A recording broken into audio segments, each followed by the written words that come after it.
and you feel that your life has been by and large characterized by lowly, mundane, petty, day-to-day routine-like behavior, and you want to do more with your life.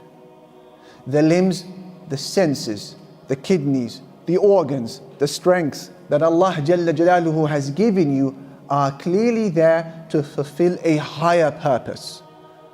He wouldn't have given you all of these tools and these sophisticated apparatus for you to just live to work and work to live and just to live for another day. Impossible, there must be more. Aim high, because the lower levels are congested with people. Thomas Edison, you've heard of this name, right? We've all covered Thomas Edison during our GCSE education. The famous inventor of the incandescent bulb and the first motion camera. Thomas Edison, the greatest inventor of his era. Thomas Edison, he narrates an amazing story. When he was still a child, he comes home on one evening after school and he hands his mother over a small letter that had been folded, and they told him, don't read it, your mother will read it out to you. And so she opens the letter. Her name is Alva, mother of Thomas Edison, and she says to him, after reading the content herself and weeping, Mom, what does it say? She said, the letter says that your son is a genius, and this school doesn't have the facility and the talents needed to educate a boy of this caliber, so please take him out of the school and educate him yourself. So she took the responsibility upon herself and she gave him homeschooling, and he became Thomas Edison, the genius of his century. And then many years passed by, and Thomas Edison passed away. And his mother, Alva, passed away. And on one particular day when he was rummaging through his old family belongings, he opened up a desk and he found a small paper that was folded at the back of the drawer. And he took it out and he opened it. And what did it say? It said, your son is mentally ill. He has no future. Take him out in the school. He's not welcome here. So when he read this, he understood what happened. And he wept for several hours.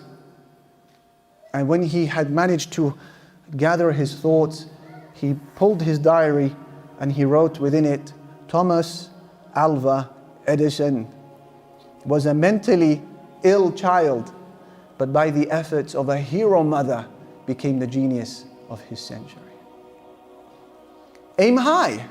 That's what his mother, she did. Aim high, because what? The lower levels are congested with people. Survey results suggest that the majority of people have not set for themselves any goals in their lives. Are you part of this statistic? They say 80% of a population have not set for themselves any goals. It's just 20% who have goals. And of those 20% of people who have clearly identifiable goals that they are working towards, from that 20%, 70% of them fail to achieve it. See, brothers, sisters, the issue is not that we aim high and miss. The issue is that we aim low and we hit that target. The issue is that most of us aim at nothing in our lives and we hit that target with amazing accuracy. We receive nothing in the end. What is your target? Aim high. As a Muslim, you have every reason to aim high when you know that this life is not the end, but death is just the beginning. Thus our Prophet ﷺ would say, إِنَّ اللَّهَ تَعَالَى يُحِبُّ مَعَالِيَ الْأُمُورِ وَأَشْرَافَهَا وَيَكْرَهُ سَفْسَافَهَا. Allah loves the high matters, the lofty matters, the noble matters, and Allah hates the lowly, petty matters. Aim high, because the lower levels are congested with people. Emerge from that deck and go to the upper deck, the people of high aspiration. And when you set yourself a goal, make sure it has two ingredients. They say, the scholars of leadership studies, they say this is what will bring optimum performance in the life of a person, and this is the ingredient of a giant. Two qualities for your goal that you set. Number one, clearly identifiable. It's clear. Not vague. Something that is clear. And number two, make it ambitious.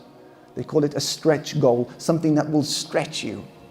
Like an elastic band, when you stretch it and you let go, it's not the same length, it is longer. That's the human being. When he gives himself a goal that requires him to be stretched, when he comes out of the other side of that goal, he is a stronger person, he is a bigger person. A goal that is clear, and a goal that is, what? Ambitious. And I love here the words of Umar ibn Abdul Aziz rahimahullah, who said, "Inna li nafsan tawaqa." I have a restless soul by my nature. He said, my soul is restless. ما حققت شيئا في حياتي إلا طاقت للذي بعده. Every time I achieve something in my life, I find my soul yearning for what is above it. And then he gives examples. He said, I set myself a goal of marrying my cousin Fatima bint Abdul Malik, and I married her. Then I set myself a higher target of reaching a position of political authority, and I achieved it. And then I set myself a higher target of becoming the greatest political authority of the Muslims, the Khalifa. And he became the Khalifa. And he said, as for now, my soul is yearning for Jannah. Allahu Akbar. And I hope Allah will make me amongst His people. So aim high, because the lower levels are congested.